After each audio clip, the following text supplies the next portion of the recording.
చేస్తున్నాడు విదుర నీతి ద్వారా.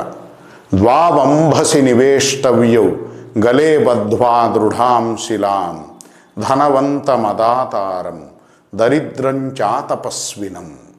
కాబట్టి ఇద్దరిని విదురుడు వీళ్ళు లోకానికి ఏ విధంగా కూడా ఉపయోగపడే వాళ్ళు కాదని తేల్చి చెప్తున్నాడు. ఈ విషయాన్ని మనం గ్రహించాల్సింది. ధనం బాగా ఉన్నా కానీ దానగుణం లేకపోతే లోకానికి వాళ్ళ వలన ప్రయోజనం కాదు, ప్రమాదం ఉంది. అట్లానే దరిద్రం చాతపస్వినం, ఎంత దారిద్ర్యంతో బాధపడుతున్నా కానీ కష్టపడటానికి ఇష్టపడని మానసిక స్థితి ఉంటే అది కూడా చాలా ప్రమాదకరమైన స్థితి.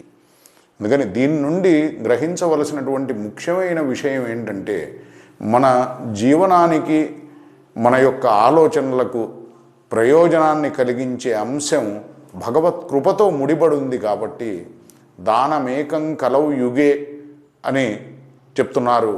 మరి దాన గుణాన్ని పెంపొందించుకోవాలి.